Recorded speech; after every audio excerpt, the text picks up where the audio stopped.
Oi gente, tudo bem? Aqui é a Marina. Eu vou resolver agora uma questão sobre a terceira revolução industrial. Eu escolhi ela porque, apesar de não ser muito difícil, por ter um texto grande e as questões um pouco trabalhadas também, pode ficar um pouco confuso. Gente, então, a grande pegadinha dessa questão é porque ela não diz que ela está se referindo à terceira revolução industrial, mas quando você lê o texto e você lê sobre a automação, a substituição dos trabalhadores por máquinas, softwares e principalmente essa ideia de robôs, você tem que entender que ela está falando da terceira fase da revolução industrial e assumir toda a questão daqui para frente com isso na cabeça. Então, vamos começar lendo o texto. A partir das últimas décadas do século XX, uma nova etapa vem se consolidando na escalada dos donos dos meios de produção em direção à acumulação de capital. Trata-se da introdução dos recursos tecnológicos da informática no processo produtivo. Softwares computacionais desenvolvidos por empresas especializadas comandam máquinas de alta precisão e robôs, para que executem de maneira automática as tarefas antes realizadas por dezenas ou até mesmo centenas de operários. Processo denominado de automação da produção industrial. Bom, o texto está basicamente apenas falando sobre a automação da indústria, da substituição dos trabalhadores humanos por robôs, máquinas e softwares, que é o que a gente bem conhece da terceira revolução industrial.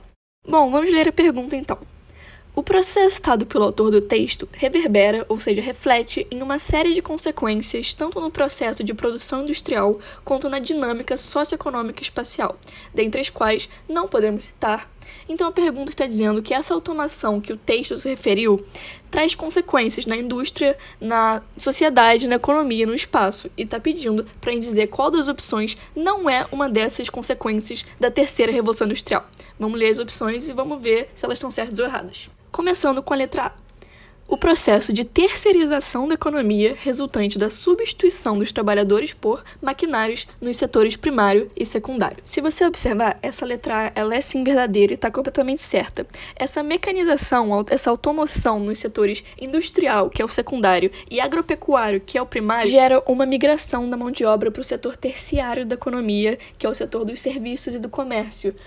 As pessoas que têm o seu emprego perdido por causa da substituição da mão de obra por máquinas vão tentar arranjar novos empregos como comerciantes ou como prestadores de serviços, e por isso que há a grande terceirização da economia na terceira fase da Revolução Industrial.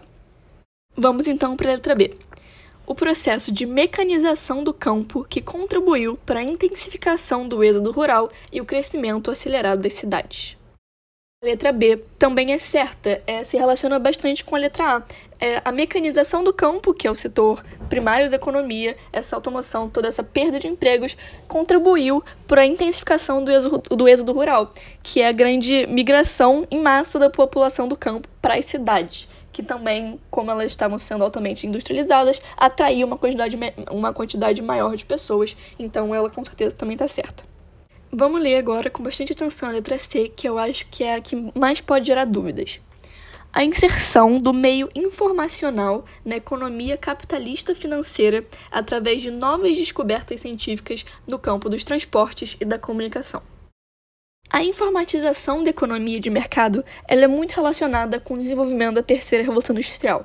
Isso quer dizer que, justamente como fala a questão com as descobertas científicas no campo dos transportes e da comunicação, com todos os avanços da globalização, a informação se torna quase que um produto com uma mercadoria essencial para as atividades do sistema capitalista. Isso se torna muito evidenciado se você parar para pensar que a maior parte do dinheiro no mundo atualmente se encontra na forma de bytes ou de zeros e uns dentro do seu computador. Você abre a sua conta bancária e tá ali seu dinheiro, tá ali o valor que você tem. Então, por isso que a letra C, ela sim está certa e essa inserção no meio informacional na economia é completamente característico da terceira revolução industrial. Vamos para a última opção, a letra D, por eliminação. Óbvio que ela está errada, mas vamos ler ela, entender por que ela está errada e como que apenas lendo essa opção você já vai entender a questão inteira. O aumento da alienação do trabalho graças à consolidação do sistema fordista de produção, favorecido pela proliferação de maquinários no campo produtivo. Então, quando você lê essa questão e quando você lê lá na letra D a palavra fordista, você já tem que entender que essa opção está errada. E, por lógica, todas as outras estão certas. O sistema fordista da alienação do trabalho, o trabalho repetitivo, é completamente característico da segunda Revolução Industrial.